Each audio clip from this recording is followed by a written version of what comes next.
It started on a normal Tuesday night, during a fight, not in the middle of some storm, just silence. I had just come home from work, the usual rhythm of my life playing out as I kicked off my shoes. The soft clatter of my keys hitting the counter, the hum of the fridge, the faint smell of her shampoo lingering in the hallway. She was standing by the window, arms folded, not even looking at me. When I asked, "Hey, what's wrong?" she just turned, her face empty, almost rehearsed, and said, "I can't stand you anymore." For a moment I thought I misheard her, actually chuckled, thinking she was joking. But there was no smile, no anger. She wasn't even upset. She was just done. That hurt more than any shouting ever could. I stood there frozen, trying to say something, anything. But when I looked into her eyes, I saw she wasn't looking for a fight. She wasn't even looking for a reason to stay. She was simply finished. So I did something I never thought I'd do. I left. Not for the night, not for a walk. I left everything. I didn't pack a suitcase. I didn't leave a note.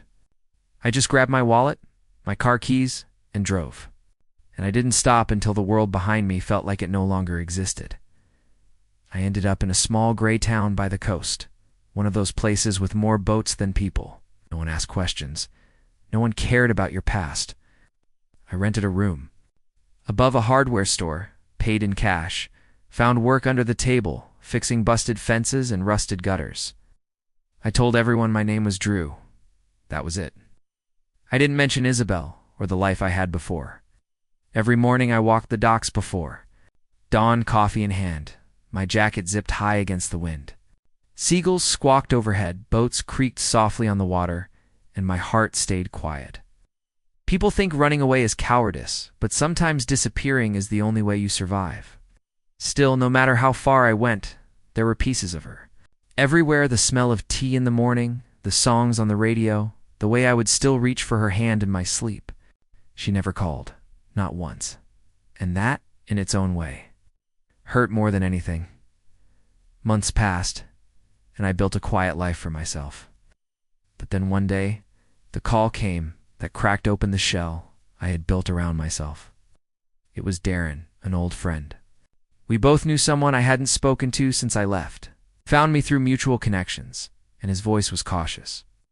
Like he knew the news he was about to deliver would hit harder than he wanted. "It's Isabel," he said. I felt my grip tighten around the phone. "She's sick, man. Cancer. Stage 1. They caught it early. She's alone." Silence. "Andrew," he added softly, "I know it's not my place. Not doing great, and she doesn't really have anybody else." I don't remember saying goodbye. I just remember the sound of the highway as I drove. The next morning I was back on the road, heading toward her, not knowing what I would find. Would she slam the door in my face? Would she even let me in? But when I knocked, she opened the door.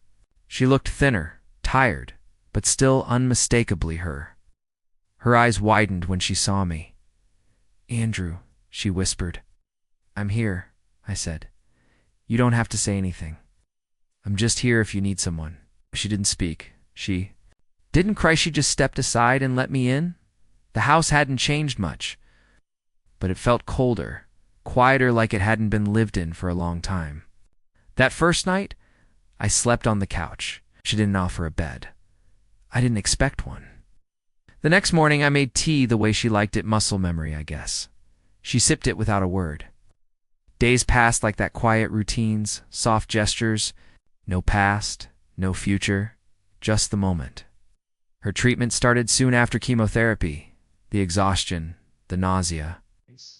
I drove her, sat with her, cleaned up when she couldn't keep food down, held her hair while she threw up, held her hand when she couldn't stop shaking. Sometimes she would cry in her sleep, other times she wouldn't sleep at all.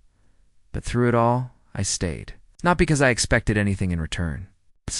Not because I needed closure, but because love doesn't vanish just because you walk away. One night, 3 months in, she broke the silence. We were sitting in the kitchen the same way we always did, and she looked up from her tea. "Why did you come back?" she asked. I paused, thought about lying, but didn't. "Because I still care," I said, my voice steady. "Even when you didn't." She nodded slowly, her lip trembling, but no tears came. And for the first time in almost a year, she reached across the table and touched my hand. That moment, small and quiet, was everything. It shifted something. The next 2 months were different. She started laughing again just a little. We watched movies on the couch, just like we used to. We went on slow walks around the block. Her fingers hooked around my arm. I'd read to her when she was too tired to look at a screen. She'd fall asleep with her head on my shoulder. We talked about everything, why it fell apart, why we stopped listening, why she said what she said. She told me she had felt invisible, unheard, lonely even in a room with me. I told her I felt helpless, like nothing I did was ever enough. It hurt, but it was real. And sometimes pain is the only way you find the truth. And then came the day we were waiting for. The doctor looked over the results, smiled, and said, "You're clear." Just like that, no fanfare, no dramatic music, just relief so heavy it made her collapse into my arms, sobbing like a child. I held her like I never wanted to let go again. She beat cancer. But in those 5 months, we beat something else too. We beat silence, pride, distance. We remembered who we were, and more importantly, who we could still become together. We didn't start over. We started honest, and that made all the difference.